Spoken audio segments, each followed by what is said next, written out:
If anyone had told Mrs. Obiageli Adetunji that stepping into her daughter's house for Omugwo would lead to being chased by 3 billionaire widowers in Lagos, she would have hissed, adjusted her wrapper, and called it a malaria-induced nightmare. But life, like a well-cooked bitterleaf soup, has its own sweet surprises. Obiageli was 55, elegant in a way that didn't scream for attention but demanded respect.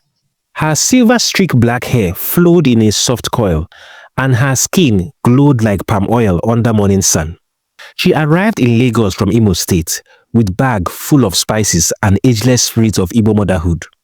Her only daughter, Temi, had just given birth to a baby boy, Obiageli's first grandchild, and according to Igbo tradition, she came for Omugwo. Omugwo in Igbo culture is not just a visit, it's a sacred tradition where a mother or a mother-in-law moves in to care for her daughter after childbirth. She becomes the cook, the midnight nanny, and the prayer warrior, all in one package. Daniel, Temi's husband, adored Obiageli, his mother-in-law. He often said she reminded him of his Sunday school teacher when he was very young. Obiageli was cultured, wise, and carried herself with decorum. The first few weeks of the Omugwo were filled with lullabies, pepper soup, and laughter. Obiageli ruled the house like a quiet queen, and even Daniel's friends who visited said, "Your mother-in-law na correct woman, she is well coordinated." But everything changed on one fateful Sunday. Temi and Daniel attended Pure Heaven's Rain Assembly, a massive Pentecostal church where billionaires and bishops clapped hands side by side. That morning, they insisted Obiageli dress up and come along. After worship, the head pastor, Pastor Felix, smiled widely and said, "Church, let us honor a mother among us today. Temi's mother came all the way from Imo State for Omugwo. Please celebrate Mama Obiageli Adetunji." Temi is a vibrant member of the church. The crowd clapped. On the pulpit, Pastor Femi said to her, "Madam, you look so refreshing. When are you going back to your husband in Imo State?" She smiled faintly and said, "I am a widow, Pastor. My husband passed away 20 years ago." A respectful hush fell. Then Pastor Felix said warmly, "He has gone to be in the bosom of the Lord. But Mama, you are still so beautiful. Who says you can't find love again? Maybe even in this church." The congregation laughed, a harmless, teasing laughter. But unknown to them, 3 men weren't laughing. Sitting on the second row was Chief Ndoka Eze, a 61-year-old businessman and real estate mogul with over 10 estates in Lagos alone. Adjusted his agbada and whispered, "This is the kind of woman that can give me peace as I approach old age." At the far left of the church sat Dr. Obinna Obuefi, a 58-year-old cardiologist with clinics in 4 countries. He leaned forward, stroking his grey goatee, and whispered to himself, "She carries wisdom and elegance, and she has only 1 child. Chai, this one no go stress person. I think I will go for her." And at the back row seat sat a quiet man in designer suit, Mr. Desmond Williams, 60 years old, a quiet industrialist billionaire, known for his humility. He saw something deeper in Obiageli, a softness, a grief buried in dignity, and a heart still capable of love. The war began after benediction. As the final amen echoed through the church and people began to shuffle out, Chief Nduka Eze wasted no time. Dressed in a rich white agbada, he marched straight towards Obiageli with the confidence of a man who had bought land in all 36 states in Nigeria. With a voice loud enough to command a market square, he extended his hand heavily towards her and said, "Madam, I am Chief Nduka Eze, oil and gas, real estate, and a massive investor in telecommunication." His baritone carried hints of pride and a sprinkle of mischief. "I couldn't help but admire your grace on the altar. You see, beauty like yours doesn't expire. It only matures like vintage wine." Obiageli chuckled politely, unsure where the conversation was heading. But the chief was not one to be discouraged. He continued, "I'll be visiting your daughter's house this evening, just to see you, and also to bring some wine, and maybe discuss something serious. You know I am a widower myself, and widows need companionship. I don't know if I'm making sense. Chief Nduka laughed at his own joke, shook Obiageli's hands, and walked away confidently. Obiageli was still recovering from the surprise of Chief Nduka's bold declaration as she walked towards Daniel and Temi's car, her mind spinning with confusion and amusement. She smiled and whispered to herself, "What kind of wahala is this one?" Just as she approached the car where Temi and Daniel were waiting, a tall dark man in glasses, wearing a tailored black suit, hurried towards them. It was Dr. Obinna Ogbuefi, the renowned cardiologist, whose clinics were located in Lagos, Accra, Nairobi, and even Dubai. "Excuse me, Daniel." "Temi," he said politely with a gentle bow. "Please forgive me. I need just a few minutes to speak with your beautiful mother." Obiageli turned, slightly startled. Dr. Obinna had watched Chief Nduka corner her earlier and had burned silently with envy. He wasn't going to let this opportunity slip past him. With a warm, confident smile, he faced her and said, "Madam Obiageli, I am Dr. Obinna Ogbuefi, cardiologist by profession, servant of good taste by nature. I couldn't help but admire your elegance from the moment you stepped on that altar. Your grace, your poise is rare." Obiageli blinked, unsure how to respond. Obinna chuckled softly. "Forgive me if I'm being too forward, but may I ask, how old are you?" With a slight tilt of her head and a suppressed laugh, Obiageli replied, "I am 55. Dr. Obinna placed a hand on his chest dramatically. "God must have taken an extra day to craft you, because you don't look a day over 35. This made Obiageli laugh out loud. She did not understand what was happening. "I would love to come and visit you this evening," Dr. Obinna added hopefully. "You see, I am a lonely widower, and I would be grateful if I can spend a weekend with a beauty like you." But Obiageli, still smiling, said, "No, this evening is already booked. I am sorry," she said politely. Dr. Obinna nodded and replied, "Then I will come Monday night. I don't mind waiting. Some things are worth the patience."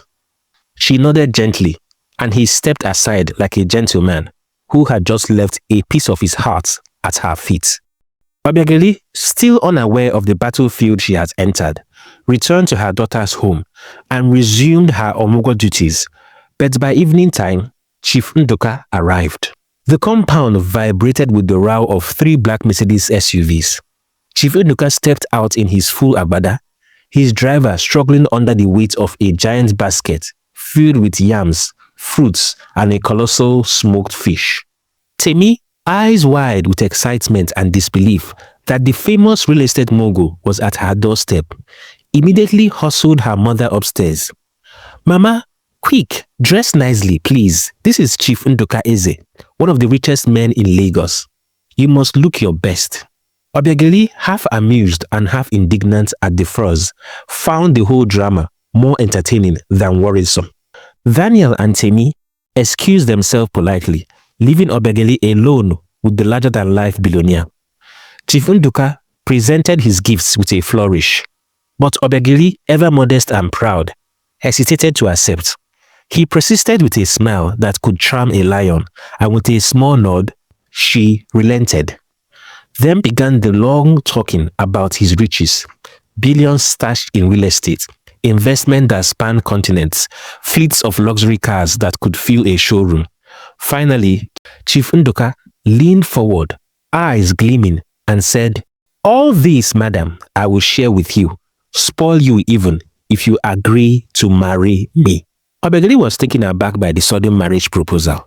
She took a deep breath, steadied herself, and calmly asked him what marriage meant to him. Her questions were deep and thoughtful, making him visibly nervous. But as she pressed him to explain the essence of marriage, it became clear they spoke different languages. His view was rigid, cold, seeing marriage only as a transactional bedmate arrangement, devoid of tenderness or partnership. She made her boundaries clear with a calm but firm voice. "That is not the marriage I want," Obiageli said gently, and continued, "Moreover, I just met you today. It's awkward talking about marriage for someone you are meeting for the first time." Chief Nduka's jaw tightened, but he was undeterred. "I will not give up. he vowed, standing tall. I will come again. With that, he swept out of the house like a storm, leaving Obiageli shaking her head with an amused smile at the absurdity of Chief Nduka's marriage proposal. As soon as Chief Nduka left, Temi rushed to her mother, eager for the outcome of the evening. Obiageli sighed softly and told her daughter, "It will never work, Temi. I am not giving up my late husband's name, Adetunji, for anyone. Once this Omugwo is over, I am going back to Imo State." Temi felt a bank of disappointment, worried her mother was lonely. But Obiageli shook her head and said, "What's worrying me more is that another one is coming tomorrow evening." Temi's eyes lit up with hope when she heard it was the educated cardiologist and billionaire, Dr. Obinna Ogbuefi. Obiageli admitted quietly, saying to her daughter, "He is a handsome gentleman, but I doubt anything serious will happen." Temi smiled and replied, "Mama, you can never tell." That Monday night, Dr. Obinna Ogbuefi arrived in his sleek Rolls Royce. He insisted on taking her out to a nearby expensive restaurant because he did not want to inconvenience Daniel and Temi, but wanted a quiet space to talk to Obiageli. Temi fussed endlessly over which dress her mother should wear, finally settling on something simple yet radiant, a gold-colored dress. At the nearby restaurant, unlike Chief Nduka, Dr. Obinna didn't brag about his billions. Instead, he spoke about himself. 58 years old, a cardiologist with clinics across 4 countries, and a widower who lost his wife 3 years ago. He was clearly mesmerized by Obiageli's grace and beauty. When she cautiously asked what he wanted, he answered honestly, a companion, someone to stand by him, a woman to bear him a son. A son, Obiageli echoed, surprised. "I am 55 years old," she said to him calmly, but feeling shocked within herself. Dr. Obinna smiled confidently. "I am in the medical field. I can help you get pregnant through IVF and other modern methods. You will be the mother of my son." Obiageli sat there, flabbergasted. On their very first day, they were already discussing pregnancy and gender selection plans. Inwardly, she laughed and thought, I need to end this Omugwo fast and run away from these 2 mad billionaires. Mr. Desmond Williams sat quietly in his spacious office, dressed in a fine blue suit that mirrored the calm confidence of a seasoned industrialist. Rumored to be one of the richest men from the southern part of Nigeria, he was a man of few words but deep thoughts. Today, his mind kept drifting back to Pastor Felix and the unforgettable moment at church when the pastor had introduced the elegant Obiageli. Her grace, her poise, and that mysterious beauty that made it impossible for him to guess her age. Desmond had lost his beloved wife, Mrs. Anika Williams, to cancer more than 15 years ago. Since then, he had remained single, focusing all his energy on raising their 2 children, a son studying in the UK and a daughter pursuing her master's degree in Norway.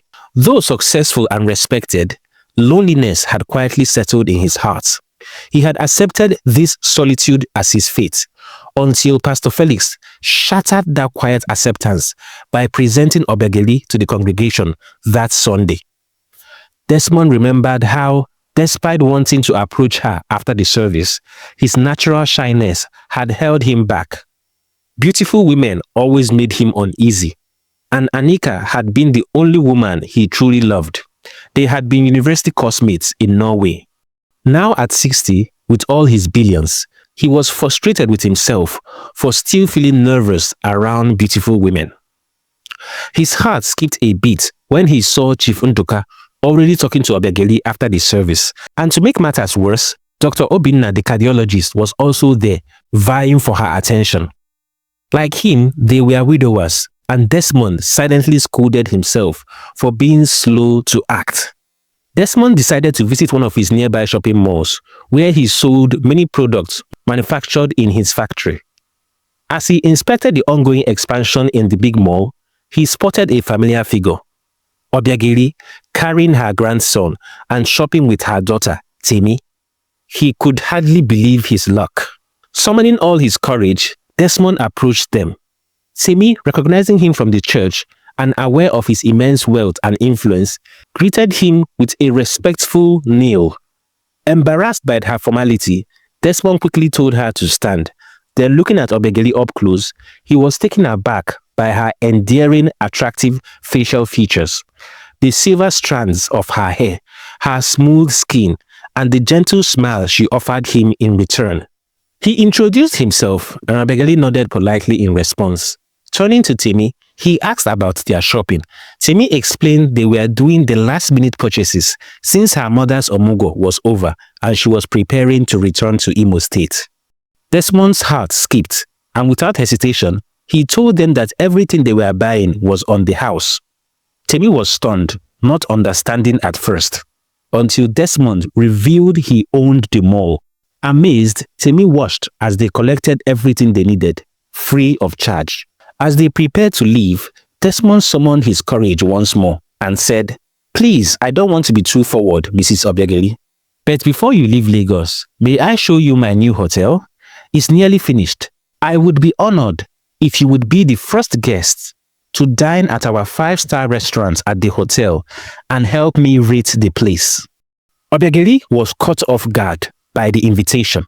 She glanced at her daughter, who silently encouraged her to accept. With a polite smile, Obiageli agreed, and a date was set. On the agreed date, Mr. Desmond Williams arrived at Obiageli's residence in his black Range Rover, 5 minutes earlier than expected. He was dressed impeccably, but beneath his composed exterior, nerves ran wild. Inside the house, Temi had gone into full excitement, trying to find the perfect outfit for her mother. She had even gone as far as ordering an expensive red evening gown, which was a sleek, elegant dress that hugged Obiageli's graceful frame like it had been made just for her. Temi had spent hours on the internet researching Desmond Williams. Though she knew he was rich, nothing prepared her for what she found. One blogger reported that he was worth over $5 billion. $5 billion! Temi couldn't help imagining what life would be like if a man like that became her stepfather. But no matter how she tried to hype up her mother, Obiageli remained calm and focused on her return plans to Imo State. But still, Obiageli made herself available for Desmond that evening, quietly slipping into the red dress her daughter had chosen for her. Desmond, for all his wealth and influence, barely said a word as they drove. Obiageli noticed his fidgeting hands on the steering wheel and the way he kept adjusting the air condition unnecessarily. "Are you nervous?" she asked, breaking the silence. He chuckled lightly and shook his head. "Not exactly, just thinking." "To distract you then," she said with a small smile, "tell me about your business. What do you actually produce in those big factories of yours?" Relieved to have something familiar to talk about, Desmond opened up about his work, his journey as an industrialist, the range of goods he manufactured, and how he quietly expanded over the years. He spoke with humility, never boasting, and Obiageli appreciated that. When they arrived at the nearly completed hotel, she was amazed. The place was majestic. Grand chandeliers, sleek marble floors, lush velvet chairs, and gold accents that whispered luxury. She looked around, then turned to him, eyes wide. "You own all this?" she asked. He nodded modestly. "It's almost done, but the restaurant is fully ready." She smiled. "You must be very rich." Desmond chuckled nervously. They were shown to a private table, and soon the food arrived. An exquisite 3-course meal, served with warm elegance. She savored every bite and said, "This food is exceptional, and this restaurant a perfect 10 out of 10. Desmond grinned, clearly pleased. "You are too kind," he said. "No, I am honest," she returned. They both laughed gently. The mood relaxed, and Obiageli leaned forward, looking directly at him. She had studied him long enough to notice something endearing in his demeanor. "Tell me the truth," she said softly. "Are you shy around women?" Desmond laughed, a deep, embarrassed laugh, and rubbed the back of his neck. "Not just any woman," Desmond replied. I don't understand, she said, her eyes twinkling. He looked at her with a sincerity that surprised even himself. I was in church the day Pastor Felix introduced you. I was sitting in the back row. The moment I saw you, I was blown away. You were so poised, so elegant. I wanted to introduce myself after the service, but I just couldn't.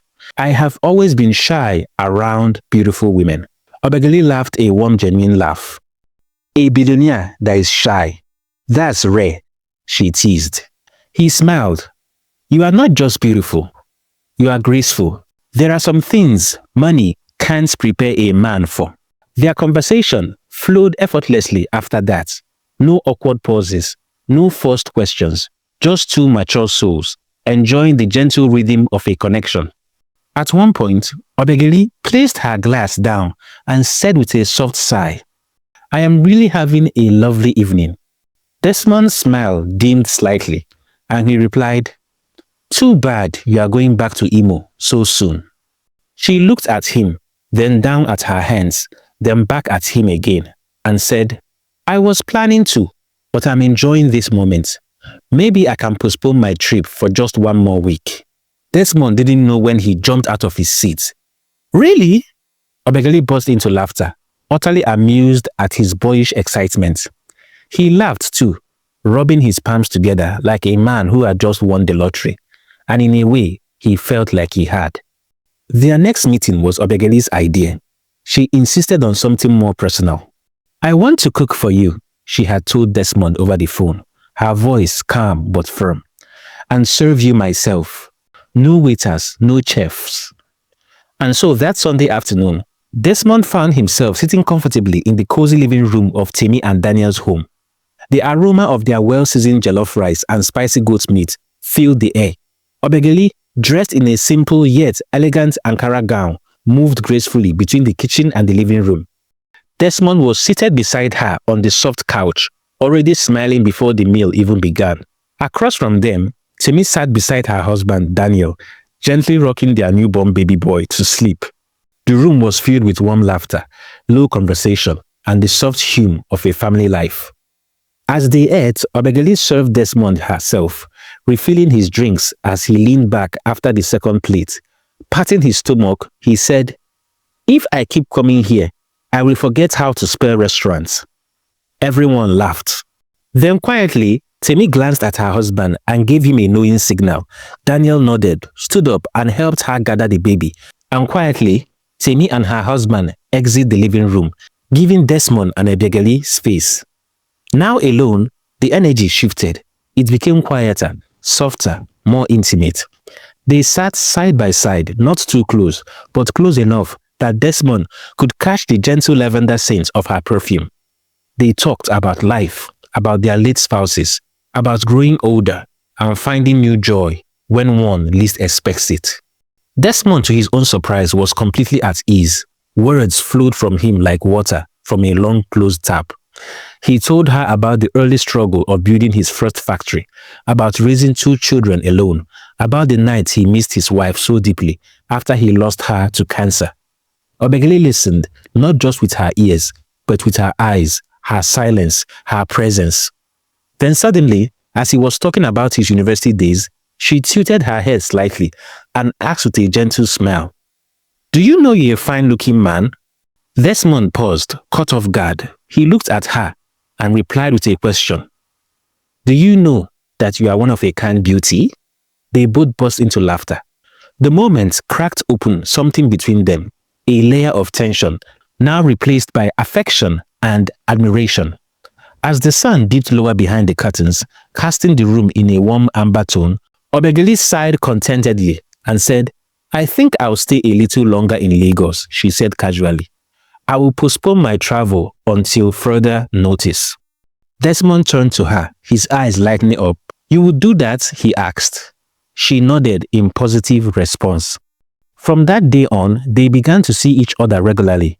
Walks in the park, quiet dinners, Sunday services together, each time growing more comfortable, more connected, and with every passing moment, Desmond felt something he hadn't felt in over 15 years.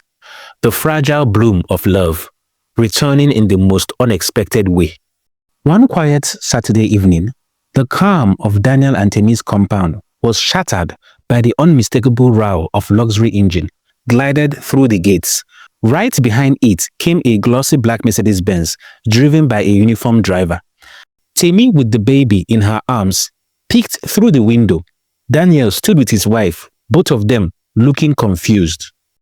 Then the Bentley door swung open with a dramatic flair, and out stepped Chief Nduka Eze. His agbada swaying with every calculated step. His booming voice tore through the air like a sudden thunderclap. "Obiageli, my woman," he shouted, arms stretched wide. "I told you I would not rest. I bought a brand new 2025 Bentley just for you. Come out and see your gift." From inside the house, Obiageli sighed, gently set down the tray of fruits she was carrying. Without haste, without panic, she stepped into her slippers and walked calmly out to meet the noise. Daniel and Temi exchanged shocked glances as they watched from the window, the tension thick in the air. Obiageli walked into the compound, regal and unbothered. She faced Chief Nduka like a queen receiving a court jester. "Chief," she said softly, "I am not interested in your gift." The smile on Chief Nduka's face faltered, then twisted into disbelief. "What?" he said, his voice rising. "You don't want Bentley?" "I don't want any car from you," she repeated gently. There was a brief awkward silence, the kind that tastes of pride and confusion. Chief Nduka's eyes darted towards the window, embarrassed to be rejected in front of an audience. He muttered something under his breath, turned briskly and entered into the Bentley and drove off. As the Bentley and Mercedes drove out of the compound, Desmond Williams was just pulling in, his black Range Rover sliding gracefully into the driveway. From the living room window, Temi's heart skipped. "Oh no," she whispered, her eyes wide as she watched the two rich titans cross paths. Desmond saw Chief Nduka's car leaving, recognized him instantly and raised an eyebrow. But as he parked his car in the compound, the passenger door opened and Obiageli climbed into his Range Rover. She greeted him softly. "Good evening, Desmond." Desmond smiled, but his eyes still lingered on the gate where Chief Nduka had just exited. He couldn't resist the question burning inside, and he asked, "What did Chief Nduka want?" Obiageli gave a small dry laugh. "What else do you think?" she replied, looking out through the windshield. Desmond's jaw tightened. He turned slightly towards her and exhaled deeply. His next words came from his heart. "Obiageli, I think I need to cancel the grand marriage proposal I have been planning in my head," he said, voice husky with emotion, "because I can't wait any longer. I want to marry you. I want you to be my wife." He paused, his eyes searching hers, and he continued, "I cannot. I repeat, I cannot live without you." The words hung in the air like incense, sincere, raw, unrehearsed. A tear welled in Obiageli's eye, then rolled down her cheek. She turned her face slightly away from him. "Desmond," she whispered, "I can't remarry." Her voice cracked slightly. "Why not?" Desmond asked. "What's holding you back?" She opened the door gently, stepping out of the car as if retreating from something sacred. She turned back to him, her eyes full of tears, but her voice steady. "Please go now, Desmond," she said. "Come back another time." He watched her for a long moment, heart breaking behind the steering wheel. Then reluctantly, he started the engine and drove off slowly. From the window, Temi watched everything, her chest tight with worry. "My mother," she muttered, shaking her head. She just chased away 2 billionaires in one day.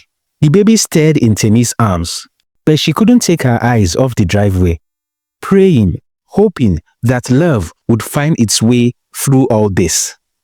2 days after the unforgettable encounter at Daniel and Temi's compound, when Desmond bared his heart and Obiageli walked away, he called her on the phone again.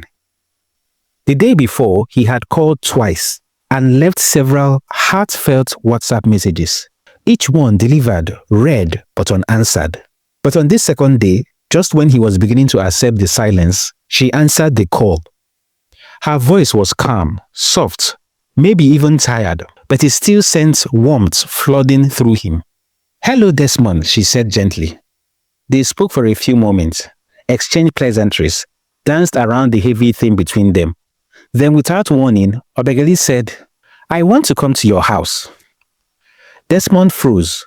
They had shared dinners, long drives, laughter over pepper soup, and thoughtful moments in gardens and lounges, but she had never once stepped foot into his house, not because he didn't want her to, but because he feared rejection. "I never invited you because I was scared you would say no," he began, and chuckled nervously. Obiageli responded with quiet defiance. "You shouldn't have feared that. You should have just asked." And just like that, they picked a date. When the day arrived, Desmond was a wreck. For a man worth billions who had faced boardrooms, banks, kings, and presidents, this moment felt bigger than all of it. He had spent the entire day pacing the floor of his Banana Island mansion, instructing his staff member to disappear after lunch. Every room sparkled. Roses were arranged across the hallway. The chef had prepared Obiageli's favorite dish, okra soup with goat meat and fresh pounded yam. And then the Uber arrived. Obiageli stepped out, graceful as ever. She wore a simple Ankara gown, gold earring and flat shoes. Desmond opened the front door himself, grinning like a nervous schoolboy. "You came," he said. "Well, I said I would," she smiled. They had lunch in the dining room. Obiageli complimented the food in her usual warm tone. Then Desmond led her upstairs to the balcony overlooking the swimming pool. The sun was slowly beginning to set, and the breeze danced through the curtains as if nature was eavesdropping. They sat down together. The silence was soft. Then Desmond turned to her. "I need to say this again," he began. "I love you, Obiageli. You are the calm in my storm, the peace I never knew I was searching for. I want to build with you. I want to grow old with you. I want you to wake up beside me every morning as my wife." Obiageli looked at him, eyes brimming. She exhaled slowly, a breath she seemed to have been holding in for years. Tears shimmered in her eyes, not the tears of joy just yet, but the kind that carry heavy stories. She reached out and took his hand. "I am ready," she whispered. "To marry me?" Desmond asked hopefully, his eyes brightening. She shook her head slightly. "I am ready to tell you why I have been holding back." Desmond leaned in, giving her hand a reassuring squeeze. "I am listening," he said softly. Obiageli looked out the swimming pool, her voice low and trembling. "There is a part of my past I have never spoken about. Not to Temi, not to anyone. But I want you to know, because if there is a future for us, you deserve to hear it. My late husband's name was Ayomide Adetunji. He is Yoruba from Ondo State, handsome, kind, and a warrior of a man. When we met, it was not easy. You know, intertribal marriage back then was like trying to mix palm wine and juice. His family was against him marrying an Igbo girl. Likewise, my own family discouraged me from marrying a Yoruba man. But Ayomide stood by me like a rock in a river. He loved me fiercely, and we married without our parents' consent. We barely had guests in our wedding. It was a quiet wedding, but we were happy. Our daughter, Temi, was born during those turbulent years. Ayomide's family refused to accept us. And after Ayomide fell ill and died, his family members pushed me away completely, saying that I was a witch and a prostitute, and that they are sure that my daughter was not from Ayomide, which was a big lie because I had never been with any other man except Ayomide. In fact, I married him a virgin. I had no choice but to return to my home state, Imo, to raise Temi alone. She was only 5 years old, and for the next 20 years, I have kept his name, my body, and my heart sacred in memory of my dear, wonderful late husband, a man who sacrificed everything just to be with me. Desmond Williams listened quietly, the depth of her love and pain weaving a bond stronger than words. Obiageli, Desmond said softly, I cannot erase your past, nor do I want to. But if you allow me, I want to walk beside you in this new chapter. not to replace, but to cherish. Obiageli smiled a fragile, dawn-breaking smile, and she asked, "Have I told you there are 2 other men asking me to marry them?" Desmond looked out towards the swimming pool and replied, "3 kings came to your door, but a queen knows who holds her heart." Obiageli looked him in the eye, and Desmond maintained her eye contact. She stood and they embraced. Months later, Lagos stood still for the wedding of the year. Under the golden arches of Pure Heaven's Ring Assembly, the atmosphere buzzed with joy, elegance, and celebration. Desmond Williams, Nigeria's beloved billionaire, stood at the altar, beaming in a costume white tuxedo, his eyes fixed on the radiant woman walking down the aisle towards him. Obiageli, draped in a graceful white gown that shimmered like starlight, her poise captivating every heart in the room. Pastor Felix, unable to contain his excitement, nearly sang as he declared, "By the power vested in me, I pronounce you husband and wife." The congregation erupted in cheers. No one screamed louder than Temi, tears of pride on her face as she danced wildly at the thought of having a billionaire stepfather and seeing her mother this happy. Desmond's son and daughter had flown in from abroad, and they were totally enchanted by Obiageli's resplendence. "Dad, she's stunning," his daughter whispered. His son added, "And she has this royal calmness. Now I know why you lost sleep over her." And they all laughed. The reception was a grand affair held at Desmond's newly completed luxury hotel. The who is who of Nigeria celebrities, governors, top CEOs were in attendance. Champagne flowed like water, and even Dr. Obinna Ogbuefi, the cardiologist, made an appearance. When he approached Obiageli to present his gifts, he leaned in and whispered playfully, "You ran away from me. You didn't want to give me a son." Obiageli laughed and danced away from him, thinking in her heart that this man is truly mad. The climax of the night came when the lights dimmed and a toast was raised. Desmond held the wine glass, his eyes locked on his bride, and he toasted, "To Obiageli, the amazing woman who taught me that peace is louder than noise. I love you." Obiageli held her glass likewise and toasted with her tender voice. "To the man who found my heart when I thought it was lost. Desmond, my king, I am yours forever."